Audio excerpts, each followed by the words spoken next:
నమస్కారం. LJ news కి స్వాగతం. హెడ్లైన్ చూద్దాం.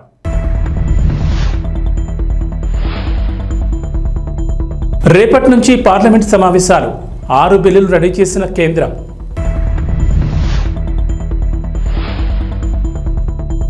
వైజాగ్ స్టీల్ ప్లాంట్ ప్రైవేటీకరణ ఎట్టి పరిస్థితుల్లో జరగదు. కేంద్ర మంత్రి కీలక వ్యాఖ్యలు.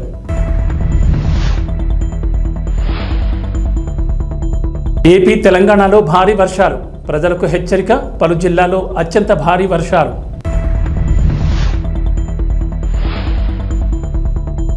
మూసీ ప్రక్షాళనతో హైదరాబాద్కు మరింత శోభ. 1.5 లక్షల కోట్లతో పనులు. రేవంత్ రెడ్డి. 2 తెలుగు రాష్ట్రాల్లో వర్షాలు దంచుకొడుతున్నాయి. బంగాళాఖాతంలో ఏర్పడిన అల్పపీడనం వాయుగుండంగా మారడంతో వర్షాలు కురుస్తున్నాయి. కాగా నేడు కూడా ఏపీలో భారీ వర్షాలకు ఛాన్స్ ఉందని అమరావతి వాతావరణ కేంద్ర అధికారులు వెల్లడించారు. అల్పపీడనం ప్రభావంతో ఉత్తర కోస్తా జిల్లాల్లో విస్తారంగా వర్షాలు కురుస్తాయన్నారు. అల్పపీడనం ప్రస్తుతం వాయువు దిశగా పయనించి పూరీ సమీపంలో తీరం దాటే అవకాశం ఉందని అంచనా వేసింది. తీరం దాటిన తర్వాత వాయుగుండం క్రమంగా బలహీనపడుతుందని వెల్లడించింది. వాయుగుండం ప్రభావంతో ఉత్తర కోస్తాంధ్ర, దక్షిణ ఒడిశా జిల్లాల్లో భారీ నుంచి అతి భారీ వర్షాలు కురిసే అవకాశం ఉందని తెలిపారు. ముఖ్యంగా విజయనగరం, శ్రీకాకుళం, అల్లూరి, మన్యం, ఏలూరు, నంద్యాల, ప్రకాశం జిల్లాల్లో పిడుగులతో కూడిన వర్షాలు కురుస్తాయని వాతావరణ విభాగం తెలిపింది. ముఖ్యంగా నేడు ఉత్తర తెలంగాణలో విస్తారంగా వర్షాలు కురుస్తాయని అంటున్నారు. నిర్మల్, ఆసిఫాబాద్, మంచిర్యాల, పెద్దపల్లి, జగిత్యాల, భూపాలపల్లి, ములుగు, కొత్తగూడెం, ఖమ్మం, మహబూబాబాద్, వరంగల్, హన్మకొండ, కరీంనగర్ జిల్లాల్లో అత్యంత భారీ వర్షాలకు ఛాన్స్ ఉందని చెప్పారు. ఈ మేరకు ఆయా జిల్లాలకు రెడ్ అలర్ట్ జారీ చేశారు. సిరిసిల్ల, ఆదిలాబాద్, మహబూబ్నగర్, మెదక్, నారాయణపేట్, సంగారెడ్డి, వికారాబాద్ జిల్లాలో భారీ వర్షాలు కురుస్తాయని అన్నారు. ఈ మేరకు ఆయా జిల్లాలకు ఎల్లో అలర్ట్ జారీ చేశారు. నేడు హైదరాబాద్లోనూ వర్షం కురిసే ఛాన్స్ ఉందని వాతావరణ శాఖ అంచనా వేస్తోంది. ప్రజలు అవసరమైతేనే బయటకు వెళ్లాలని అధికారులు సూచించారు. ఇక శనివారం రాష్ట్రమంతా ముసురు కురిసింది. శుక్రవారం సాయంత్రం నుంచి శనివారం అర్ధరాత్రి వరకు తేలికపాటి జల్లులు కురుస్తూనే ఉన్నాయి. ఉమ్మడి నిజామాబాద్, వరంగల్, ఆదిలాబాద్ జిల్లాల్లో మాత్రం పలు చోట్ల భారీ వర్షాలు కురిశాయి. ఆయా జిల్లాల్లో స్థానికంగా ఉన్న వాగులు పొంగి పొర్లుతున్నాయి. అత్యధికంగా నిజామాబాద్ జిల్లా ముప్కాల్ మండలం వేంపల్లిలో 13.2 సెంటీమీటర్ల వర్షం కురిసినట్లు అధికారులు తెలిపారు. ఎగువన కురుస్తున్న వర్షాలకు భద్రాచలం వద్ద గోదావరి వరద నీటితో ఉధృతంగా ప్రవహిస్తోంది. ములుగు జిల్లా వాజేడు మండలం పేరూరు, ఏటూరు నాగారం వద్ద కూడా గోదావరి నది నీటి మట్టం పెరుగుతోంది.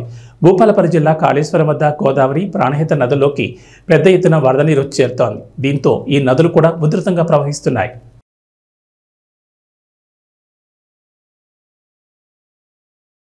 సోమవారం నుంచి పార్లమెంటు వర్షాకాల సమావేశాలు ప్రారంభం కానున్నాయి. ఈ క్రమంలోనే అధికార విపక్షాలు అస్త్రశస్త్రాలతో సిద్ధమవుతున్నాయి. మంగళవారం కేంద్ర ప్రభుత్వం పార్లమెంట్లో బడ్జెట్ ప్రవేశపెట్టనుంది. ఇక ఈ సమావేశాల్లోనే 6 బిల్లులను ఆమోదం పొందేందుకు అధికార ఎన్డీఏ కూటమి తీవ్ర ప్రయత్నాలు చేస్తోంది.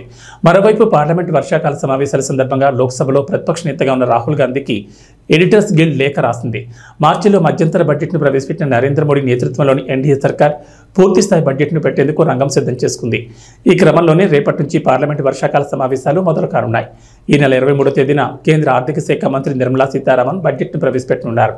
మరోవైపు 6 బిల్లులు ప్రవేశపెట్టేందుకు కేంద్రం ప్రభుత్వం సిద్ధమైంది. ఇక ఈ పార్లమెంట్ వర్షాకాల సమావేశాలు ప్రభుత్వాన్ని ఇరుకున పెట్టేందుకు ప్రతిపక్ష ఇండియా కూటమి కూడా సిద్ధంగా ఉంది. ఈ పార్లమెంట్ వర్షాకాల సమావేశాలు ఆగస్టు 12వ తేదీ వరకు కొనసాగనున్నాయి.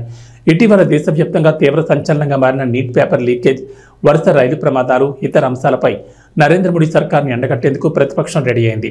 ప్రభుత్వ రంగ బ్యాంకుల్లో ప్రభుత్వ వాటాను 51% కన్నా తక్కువగా తగ్గించుకుని నరేంద్ర మోడీ ప్రభుత్వం చేస్తున్న ప్రయత్నాలను అడ్డుకుంటామని కాంగ్రెస్ పార్టీ సీనియర్ నేత జైరాం రమేష్ ఇప్పటికే స్పష్టం చేశారు. ఈ క్రమంలోనే కాంగ్రెస్ పార్టీ అగ్రనేత, లోక్సభలో ప్రతిపక్ష నాయకుడైన రాహుల్ గాంధీకి పలు అంశాలను పార్లమెంట్లో ప్రస్తావించాలని ఎడిటర్ గిల్డ్ విజ్ఞప్తి చేసింది. మరోవైపు పార్లమెంటు కార్యకలాపాలు సజావుగా నిర్వహించుకునేందుకు రాజ్యసభలో సభ్యులు పాటించాల్సిన మార్గదర్శకాలపై బులెటిన్ విడుదలైంది. సభాధ్యక్షుడి రూలింగ్స్ను సభ్యులు ప్రత్యక్షంగాని పరోక్షంగా కానీ పార్లమెంట్ లోపల బయట విమర్శించకూడదని అందులో వెల్లడించింది. ఇక సభ లోపల వందే మాత్రం, జై హింద్ వంటి నినాదాలు ఇవ్వరాదని, ప్లకార్డులు కూడా ప్రదర్శించరాదని స్పష్టం చేసింది. రాజ్యసభలో ప్రవేశించేటప్పుడు, బయటికి వెళ్లేటప్పుడు ప్రతి సభ్యుడు అధ్యక్ష స్థానానికి తల వంచి అభివాదం చేయాలంటూ రాజ్యసభ సభ్యుల కోసం రూపొందించిన హ్యాండ్ బుక్లోని నిబంధనలను మరోసారి గుర్తు చేసింది. ఏపీలో రాజకీయం వేడెక్కుతోంది. టీడీపీ కూటమి ప్రభుత్వంలో ఏపీలో శాంతి భద్రతలు క్షీణించాయంటూ మాజీ సీఎం వైఎస్ జగన్ ఆరోపించారు. ఏపీలో ఆటవిక పాలన సాగుతోందన్న వైఎస్ జగన్ ఈ అంశం మీద ఢిల్లీలో జూలై 24న ధర్నా చేరున్నట్లు ప్రకటించారు. అయితే ఈ విషయాన్ని ఏపీ సీఎం, టీడీపీ అధినేత చంద్రబాబు నాయుడు లైట్ తీసుకున్నట్టు తెలుస్తోంది. శనివారం జరిగిన టీడీపీ పార్లమెంటరీ పార్టీ సమావేశంలో వైఎస్ జగన్ ఢిల్లీ ధర్నా అంశం ప్రస్తావనకు రాగా చంద్రబాబు దాన్ని పట్టించుకోవాల్సిన పని లేదని అన్నట్లు సమాచారం. జూలై 22 నుంచి పార్లమెంట్ సమావేశాలు ప్రారంభం కానున్నాయి.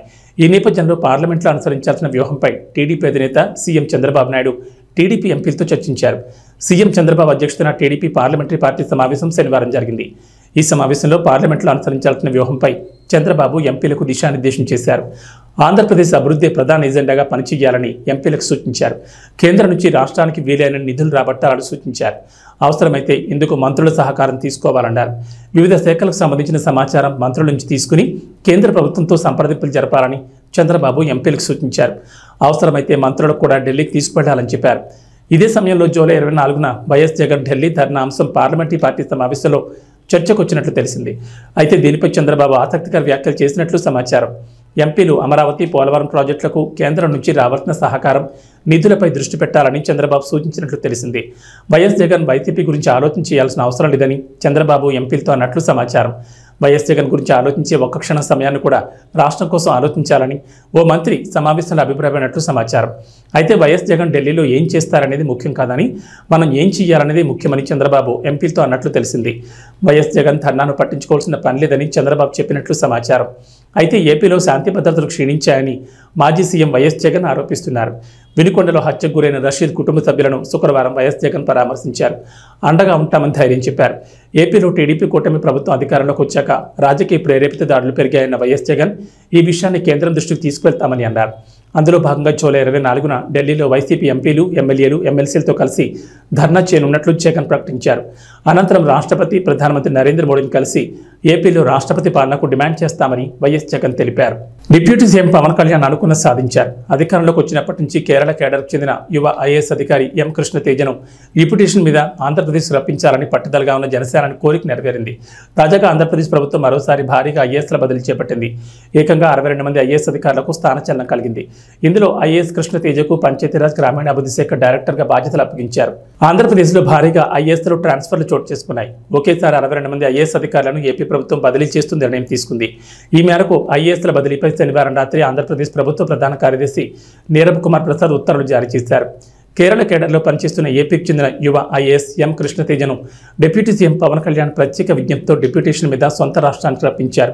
ఐఏఎస్ కృష్ణ తేజను పంచాయతీరాజ్ గ్రామీణాభివృద్ధి శాఖ డైరెక్టర్గా ఏపీ ప్రభుత్వం నియమించింది. ఇక స్టాంపులు, రిజర్వేషన్ల శాఖ ఐజీ కమిషనర్గా ఎంవి శేషగిరిరావు నియమితులయ్యారు. గుంటూరులోని పల్పాడు, చిలకలూరుపేటకు చెందిన మైలవరపు కృష్ణ తేజ 2014 సివిల్స్ పరీక్షలో 66వ ర్యాంక్ సాధించారు. ఐఏఎస్లో చేరి తర్వాత వెనుకబడిన తరగతుల అభ్యున్నతి, మహిళా సాధికారత, నాణ్యమైన విద్య వంటి అంశాలపై దృష్టి సారించారు. 2018లో కేరళ వరదల సమయంలో అలెప్పి జిల్లా సబ్ కలెక్టర్గా ఉన్న కృష్ణ తేజ 2.50 లక్షల మందిని సురక్షిత ప్రాంతాలకు తరలించారు. అలాగే సరస్సును ఆక్రమించి నిర్మించిన 54 ఖరీదైన విల్లాలను నేలమట్టం చేయించారు. దీంతో ఒక్కసారిగా ఐఏఎస్ కృష్ణ తేజ దేశవ్యాప్తంగా ఫేమస్ అయ్యారు. అయితే ఏపీలో కొత్త ప్రభుత్వం కొలువుదీరిన తర్వాత ఎలా అయినా ఆయనను రాష్ట్రానికి రప్పించాలని భావించిన డిప్యూటీ సీఎం పవన్ కళ్యాణ్ కేంద్ర ప్రభుత్వానికి రిక్వెస్ట్ చేయగా తాజాగా అది నెరవేరింది.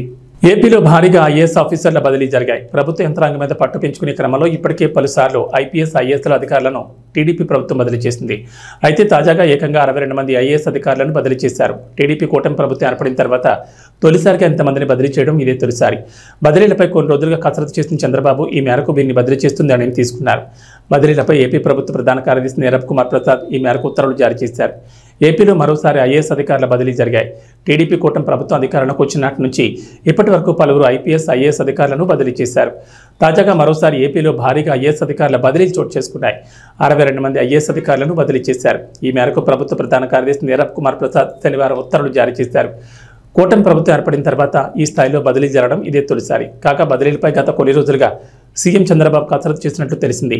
మైనార్టీ సంక్షేమ శాఖ కమిషనర్గా సిహెచ్ శ్రీదత్తును బదిలీ చేశారు. అలాగే మైనార్టీ ఫైనాన్స్ కార్పొరేషన్ అదనపు బాధ్యతలు కూడా ఆయనకు అప్పగించారు. హ్యాండ్లూమ్స్, టెక్స్టైల్ శాఖ కమిషనర్గా రేఖారాణిని బదిలీ చేశారు. స్టాంపులు, రిజిస్ట్రేషన్ల శాఖ ఐజీ కమిషనర్గా ఎంవి శేషగిరిని నియమించారు. ప్రజారోగ్యం, కుటుంబ సంక్షేమ శాఖ డైరెక్టర్గా చేవూరి అరుణకిరణ్ను బదిలీ చేశారు. సెర్ప్ సీఈఓ వీరపాండ్యన్ను నియమించారు. మల్లికార్జున్ను బీసీ సంక్షేమ శాఖ డైరెక్టర్గా బదిలీ చేశారు. అలాగే భూ సర్వే, సెటిల్మెంట్ల డైరెక్టర్గా శ్రీకేష్ బాలాజీరావును ఏపీ ప్రభుత్వం నియమించింది. పౌర సరఫరాల శాఖ ఎండీగా గిరీషాను, సాంఘిక సంక్షేమ శాఖ కార్యదర్శిగా ప్రసన్న వెంకటేష్ను నియమించారు. వీరితో పాటుగా మొత్తం 62 మంది ఐఏఎస్ అధికారులను ఏపీ ప్రభుత్వం బదిలీ చేసింది. పాలనలో ప్రక్షాళన తీసుకొచ్చే దిశగా అధికార యంత్రాంగంలో మార్పులు చేస్తోంది టీడీపీ కూటమి ప్రభుత్వం. అందులో భాగంగానే ఈ స్థాయిలో ఐఏఎస్ అధికారులను బదిలీ చేశారు.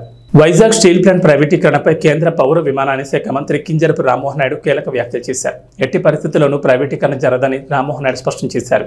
టీడీపీ పార్లమెంటరీ పార్టీ సమావేశం తర్వాత విలేకరులతో మాట్లాడిన రామ్మోహన్ నాయుడు పార్లమెంట్ సమావేశాల్లో టీడీపీ అనుసరించే వ్యూహంపై చర్చించినట్లు చెప్పారు. అలాగే ఈసారి కేంద్రం ప్రవేశపెట్టే బడ్జెట్లో ఆంధ్రప్రదేశ్ న్యాయం జరుగుతుందని కేంద్ర మంత్రి విశ్వాసం వ్యక్తం చేశారు. ఏపీ రాజకీయాల్లో ప్రధానంగా వినిపించే పేర్లు Amaravati, Polavaram, Visakha railway zone, Vizag steel plant, ప్రత్యేక హోదా. ఈ అంశాలు ఏపీ రాజకీయాల్లో ఎప్పుడు నానుతూనే ఉంటాయి. ఎందుకంటే రాజకీయంగానే కాదు, రాష్ట్ర అభివృద్ధిలోనూ ఈ అంశాలు అత్యంత కీలకం. అయితే ఏపీలో కేంద్రంలో ఎన్డీఏ కూటమి అధికారంలోకి రావడంతో వైజాగ్ స్టీల్ ప్లాంట్ ప్రైవేటీకరణ అవుతుందని ఉత్తరాంధ్ర వాసులతో పాటుగా రాష్ట్ర ప్రజలు కూడా నమ్మకం పెట్టుకున్నారు. ఈ నేపథ్యంలోనే విశాఖ స్టీల్ ప్లాంట్ గురించి కేంద్ర మంత్రి రామ్మోహన్ నాయుడు కీలక వ్యాఖ్యలు చేశారు. సీఎం చంద్రబాబు నాయుడు అధ్యక్షతన టీడీపీ పార్లమెంటరీ పార్టీ సమావేశం జరిగింది. ఈ సమావేశంలో కేంద్ర పౌర విమానయాన శాఖ మంత్రిగా ఉన్న రామ్మోహన్ నాయుడు పాల్గొన్నారు. అనంతరం మీడియాతో మాట్లాడిన కింజరపు రామ్మోహన్ నాయుడు వైజాగ్ స్టీల్ ప్లాంట్పై కీలక ప్రకటన చేశారు. వైజాగ్ స్టీల్ ప్లాంట్ ప్రైవేటీకరణ ఎట్టి పరిస్థితుల్లోనూ జరగదని కేంద్ర మంత్రి రామ్మోహన్ నాయుడు స్పష్టం చేశారు. అలాగే విశాఖపట్నం రైల్వే జోన్కు సంబంధించి భూమి విషయంలో ఉన్న సమస్యను పరిష్కరించే ప్రయత్నాల్లో ఉన్నట్లు రామ్మోహన్ నాయుడు చెప్పారు. ఈసారి కేంద్ర ప్రభుత్వం ప్రవేశపెట్టే బడ్జెట్లో ఏపీకి న్యాయం జరుగుతుందని రామ్మోహన్ నాయుడు విశ్వాసం వ్యక్తం చేశారు. ఏపీ ఆర్థిక పరిస్థితి గురించి కేంద్రానికి వివరించామని, బడ్జెట్లో న్యాయం జరుగుతుందని నమ్మకం ఉందని అన్నారు. అలాగే వివిధ కేంద్ర ప్రభుత్వ పథకాల కింద ఏపీకి నిధులు తీసుకొచ్చే ప్రయత్నం చేస్తున్నట్లు తెలిపారు. అలాగే వెనుకబడిన జిల్లాలకు ఇవ్వాల్సిన మ్యాచింగ్ గ్రాంట్ విషయంలోనూ కేంద్రాన్ని వెసులుబాటు కోరతామని రామ్మోహన్ నాయుడు చెప్పారు. ఈ క్రమంలోనే శనివారం జరిగిన పార్లమెంటరీ పార్టీ సమావేశంలో సీఎం చంద్రబాబు ఎంపీలకు దిశానిర్దేశం చేశారు. అమరావతి, పోలవరం ప్రాజెక్టులకు సహకారంతో పాటుగా పెద్ద మొత్తంలో నిధులు వచ్చేలా కృషి చేయాలని టీడీపీ ఎంపీలకు సూచించారు. ఈ కొత్త పద్ధతి ఏంటంటే ఎంపీలందరికీ రాష్ట్రంలో ఉన్నటువంటి ఒక డిపార్ట్మెంటు, మినిస్ట్రీస్ పరంగా ఒక డిపార్ట్మెంటు, అలాగే కేంద్ర పరంగా ఉన్నటువంటి మినిస్ట్రీస్ ఒక డిపార్ట్మెంట్ అటాచ్ చేసి వాళ్ళిద్దరి మధ్యలో, రాష్ట్రానికి కేంద్రానికి మధ్యలో వారధిగా ఎంపీలని ఈరోజు అదనంగా ఒక బాధ్యత ముఖ్యమంత్రి వర్యులు మాకు అప్పచెప్పడం జరిగింది. స్వచ్ఛందంగా పదవి విరమణ చేసిన ఆర్టీసీ ఉద్యోగులకు సర్కార్ శుభవార్త వినిపించింది. వారికి కూడా retired employees medical facility scheme ప్రయోజనాలు వర్తించనున్నాయని ప్రకటించింది. ఈ మేరకు నిబంధనలను మార్పులు చేస్తూ సర్క్యులర్ను మంత్రి పొన్నం ప్రభాకర్ విడుదల చేశారు. ఈ పథకం కింద సీలింగ్ ప్రకారం సభ్యత్వం పొందిన లబ్ధిదారులు జీవితకాలం వరకు 4 లక్షల మేర హెల్త్ ఇన్సూరెన్స్ వినియోగించుకునే అవకాశం ఉంది. పదవి విరమణ పొందిన ఆర్టీసీ ఉద్యోగులకు టీజీఎస్ ఆర్టీసీ యాజమాన్యం గుడ్ న్యూస్ వినిపించింది. స్వచ్ఛందంగా పదవి విరమణ పొందిన ఆర్టీసీ ఉద్యోగులకు కూడా retired employees medical facility scheme కింద లభించే ప్రయోజనాలను సంస్థ వర్తింపజేసింది. గతంలో ఉన్న నిబంధనల్లో పలు మార్పులు చేస్తూ కొత్త సర్క్యులర్ను సంస్థ జారీ చేసింది. ఈ మేరకు మార్పులు చేసిన సర్క్యులర్ను రవాణా శాఖ మంత్రి పొన్నం ప్రభాకర్ విడుదల చేశారు. మెడికల్ కారణాలతో రిటైర్ అయిన సిబ్బందితో పాటు కారుణ్య ఉపాధి పొందని బాధిత జీవిత భాగస్వాములు ఈ స్కీమ్ సభ్యత్వాన్ని పొంది ప్రయోజనాలు పొందనున్నారు. సీలింగ్ ప్రకారం సభ్యత్వం పొందిన లబ్ధిదారులు జీవితకాలం వరకు వైద్య ఖర్చులకు 4 లక్షల వరకు వినియోగించుకునే సదుపాయాన్ని టీజీఎస్ ఆర్టీసీ సంస్థ కల్పించింది. మరోవైపు హైదరాబాద్ తార్నాకలోని ఆర్టీసీ ఆసుపత్రిలో నూతనంగా ఏర్పాటు చేసిన సిటీ స్కాన్, ఎంఆర్ఐ, ఆధునిక వైద్య పరీక్షా కేంద్రాలతో పాటు physiotherapy unit, operation theatre complex, ఫార్మసీని మంత్రి పొన్నం ప్రభాకర్ ప్రారంభించారు. అనంతరం తార్నాక ఆర్టీసీ ఆసుపత్రిని ఆయన పరిశీలించారు. చికిత్స కోసం వచ్చిన ఆర్టీసీ సిబ్బందితో ఆయన మాట్లాడారు. తార్నాక ఆర్టీసీ ఆసుపత్రిలో వైద్యులతో మంత్రి సమావేశమయ్యారు. సిబ్బందికి అందిస్తున్న వైద్య సేవల గురించి వారిని అడిగి తెలుసుకున్నారు. ఈ సందర్భంగా మంత్రి మాట్లాడుతూ ఆర్టీసీ సిబ్బందికి వైద్య సేవల విషయంలో ఏమాత్రం రాజీ పడొద్దని, తమ కుటుంబ సభ్యుల్లా భావిస్తూ వైద్య సేవలు అందించాలని డాక్టర్లకు సూచించారు. తార్నాక ఆసుపత్రి ప్రాంగణంలో నూతనంగా ఏర్పాటు చేసిన సిటీ స్కాన్, ఎంఆర్ఐ, ఆధునిక వైద్య పరీక్షా కేంద్రాలతో పాటు physiotherapy unit, operation theatre complex, ఫార్మసీని సదుపాయాలను ఆర్టీసీ సిబ్బంది వినియోగించుకోవాలన్నారు. ప్రస్తుతం దేశానికి రోల్ మోడల్గా టీజీఎస్ ఆర్టీసీ సంస్థ నిలిచిందని సజ్జనార్ వివరించారు.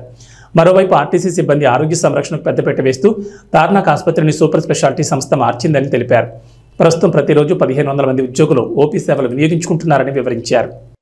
తెలంగాణ ప్రభుత్వం ఏర్పడ్డ తర్వాత 48 గంటల్లోనే ఆర్టీసీకి సంబంధించి ఒక కార్యక్రమాన్ని ప్రభుత్వం ఇచ్చింది. మహాలక్ష్మి కార్యక్రమం మీద మహిళలందరికీ ఉచితంగా బస్సు ప్రయాణ సౌకర్యం. దాన్ని సంస్థ యాజమాన్యం, సిబ్బంది, ముఖ్యంగా డ్రైవర్లు, కండక్టర్లు ప్రభుత్వం నిర్దేశించినటువంటి ప్రకటించిన కార్యక్రమాన్ని అమలు చేసే విషయం లోపల 100% శ్రమపడి ఎన్ని ఇబ్బందులున్నా ప్రభుత్వ కార్యక్రమ విజయవంతం లోపల వాళ్ళ బాధ్యత నిర్వహించారు. ముఖ్యంగా వాళ్ళందరికీ కూడా హృదయపూర్వకంగా అభినందనలు తెలియజేస్తాను. రాష్ట్ర ప్రభుత్వం తరఫున, సంస్థ తరఫున.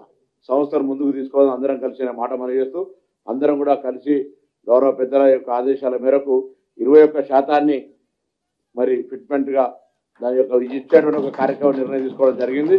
దానివల్ల ఆర్థిక భారంగా దాదాపు 35 కోట్ల పైన పర్ మంత్ భారం పడుతూ ఉంది. ఉదాహరణకు హైదరాబాద్లో 1.5 లక్షల కోట్లతో మూసి అభివృద్ధి చేస్తామని ముఖ్యమంత్రి రేవంత్ రెడ్డి తెలిపారు. ప్రపంచం నలుమూల నుంచి విశ్వనగరానికి పర్యాటకులు వచ్చేలా తీర్చిదిద్దామని అన్నారు. గోపన్పల్లి ఫ్లైఓవర్ను ప్రారంభించి ప్రసంగించిన సీఎం రేవంత్ రెడ్డి హైదరాబాద్ అభివృద్ధిపై కీలక వివరాలు తెలిపారు. హైడ్రా ద్వారా విపత్తుల సమయంలో సాయం అందించడంతో పాటు ఎప్పటికప్పుడు సమస్యలు పరిష్కరిస్తామని తెలిపారు. మూసీని థేమ్స్ తరహాలో అభివృద్ధి చేస్తామని సీఎం రేవంత్ రెడ్డి ఇప్పటికే చెప్పారు. మూసీ అభివృద్ధికి సంపూర్ణ ప్రణాళికలు సిద్ధం చేశామని ముఖ్యమంత్రి చెప్పారు. మూసీని చూడగానే ప్రజాప్రభుత్వం గుర్తొచ్చేలా తీర్చిదిద్దామన్నారు. రాబోయే 5 ఏళ్లలో ప్రపంచం నలుమూలల నుంచి పర్యాటకులు మూసీని సందర్శించేలా అభివృద్ధి చేస్తామని చెప్పారు. హైదరాబాద్ అభివృద్ధిలో భాగంగా మూసీ రివర్ ఫ్రంట్ డెవలప్మెంట్కు తమ ప్రభుత్వం కృత నిశ్చయంతో ఉందని సీఎం అన్నారు. ఇందుకోసం త్వరలోనే ప్రణాళికలు సిద్ధం చేసి 1.5 లక్షల కోట్లతో పనులకు శ్రీకారం చుడతామని ముఖ్యమంత్రి చెప్పారు. మూసీ అభివృద్ధికి సంపూర్ణ ప్రణాళికలు సిద్ధం చేశామని ముఖ్యమంత్రి చెప్పారు. మూసీని చూడగానే ప్రజాప్రభుత్వం గుర్తొచ్చేలా తీర్చిదిద్దామన్నారు. రానున్న 5 ఏళ్లలో ప్రపంచ నలుమూల నుంచి పర్యాటకులు మూసీని సందర్శించేలా అభివృద్ధి చేస్తామని చెప్పారు. అందుకే ఇంకా వేగంగా ఈ అభివృద్ధిని ముందుకు తీసుకెళ్లాలని ఇవాళ మూసీని మనం అందరం చాలామంది మూసీ అంటే ముక్కు మూసుకునే పరిస్థితి ఉంది. కానీ రాబోయే 5 ఏళ్ల లోపల మూసీ చూడడానికి ప్రపంచం నలుమూలల నుంచి విదేశీ నుంచి కూడా పర్యాటకులు వచ్చి మూసీని చూసే విధంగా మూసీ ప్రాంతంలో 24 గంటలు వ్యాపారం చేసుకునే విధంగా మూసీ పరివాహక ప్రాంతంలో ఐటీ కంపెనీల ఐటీ టవర్లు పెంచే విధంగా లండన్లో లండన్ ఐ ఐకానిక్ ఏదైతే ఉన్నదో అట్లాంటి అభివృద్ధిని చేసే విధంగా ఇవాళ మూసీని అభివృద్ధి చేయడానికి సంపూర్ణమైన ప్రణాళికలను మన ప్రభుత్వం రచించింది. ఇవాళ హైటెక్ సిటీ చూస్తే ఒక ముఖ్యమంత్రి గుర్తొస్తాడు, ఐటీ లేకపోతే అంతర్జాతీయ ఎయిర్పోర్ట్ ఔటర్ రింగ్ రోడ్డు చూస్తే ఇంకొక ముఖ్యమంత్రి ఇంకొక ప్రభుత్వం గుర్తొస్తుంది. కానీ ఈనాడు మన ప్రభుత్వం ప్రజాప్రభుత్వం మూసీ అభివృద్ధిని చూస్తేనే ప్రజాప్రభుత్వం గుర్తొచ్చే విధంగా ఈరోజు మూసీని మనం అభివృద్ధి చేసుకుంటాం. అదేవిధంగా తొందరలోనే రీజనల్ రింగ్ రోడ్డు పనులను ఏర్పాటు చేసుకొని ఔటర్ రింగ్ రోడ్డు నుంచి రీజనల్ రింగ్ రోడ్డు వరకు అన్ని రేడియల్ రోడ్స్ను అభివృద్ధి చేసి మన నగరాన్ని ఇంకా విస్తరించే విధంగా ఇవాళ హైదరాబాద్ ఔటర్ రింగ్ రోడ్డు లోపల హైదరాబాద్ కోర్ అర్బన్ ఏరియా కింద ఇవాళ మనం అభివృద్ధి ప్రణాళికలు రచించినాం.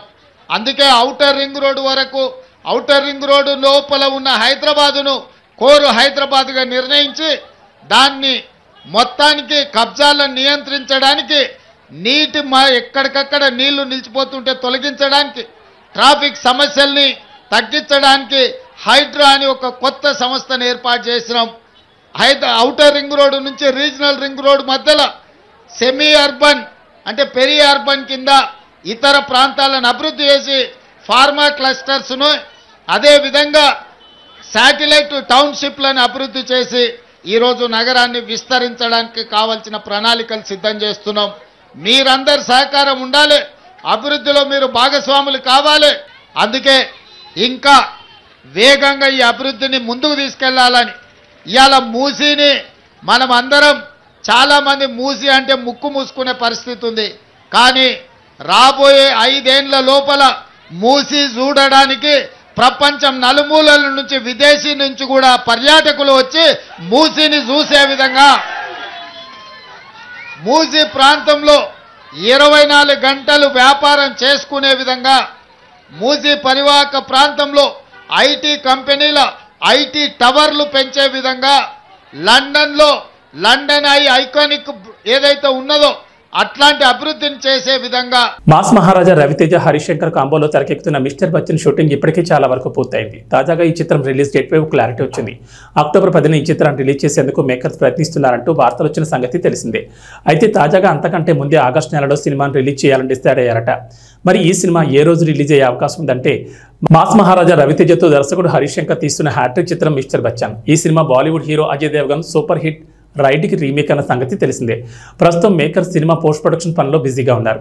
ఇప్పటికే రిలీజ్ చేసిన ఫస్ట్ సింగిల్కి అదిరిపోయే రెస్పాన్స్ వచ్చింది. అయితే తాజాగా బజ్ ప్రకారం ఈ సినిమాను ఆగస్టు నెలలోనే రిలీజ్ చేసేందుకు ప్లాన్ చేస్తున్నారట. ఆగస్టు 14న మిస్టర్ బచ్చన్ ప్రేక్షకుల ముందుకు వచ్చే అవకాశం ఉంది. ఎందుకంటే ఇప్పటికే షూటింగ్ దాదాపు పూర్తి కావడం, పోస్ట్ ప్రొడక్షన్ పనులు కూడా శరవేగంగా జరుగుతుండడంతో రిలీజ్ కోసం ఎందుకు వెయిట్ చేయడమని మేకర్స్ భావిస్తున్నారట. నిజానికి అక్టోబర్ 10న ఈ సినిమాను విడుదల చేద్దామని మేకర్స్ ముందుగా అనుకున్నారు. కానీ తాజాగా ఆగస్టులోనే తీసుకొద్దామని డిసైడ్ అయ్యారట. ఒకవేళ మిస్టర్ బచ్చన్ ఆగస్టు 14 రిలీజ్ అయితే 3 బడా సినిమాలతో పోటీ పడాల్సి వస్తుంది. ఆగస్టు 15న పూరి జగన్నాథ్ రామ్ పోతినేని కాంబోలో రూపొందిన డబుల్ స్మార్ట్ రిలీజ్ కాబోతోంది. ఇష్మార్ట్ శంకర్కి ఇది రీమేక్ కావడం విశేషం. ఇక దీంతో పాటు అదే రోజు చియాన్ విక్రమ్ నటించిన తంగలాన్ సినిమా కూడా రాబోతోంది. పీరియాడిక్ యాక్షన్ డ్రామాగా తెరకెక్కిన ఈ చిత్రంపై భారీ అంచనాలున్నాయి. ఇక ఆగస్టు 15న స్ట్రీట్ 2 చిత్రం కూడా రానుంది. ఈ హిందీ సినిమాపై కూడా మంచి అంచనాలే ఉన్నాయి. ఇలా మొత్తం 3 చిత్రాలతో మిస్టర్ బచ్చన్ పోటీ పడే అవకాశం ఉంది. ఇవి బులెటిన్ విశేషాలు. నమస్కారం.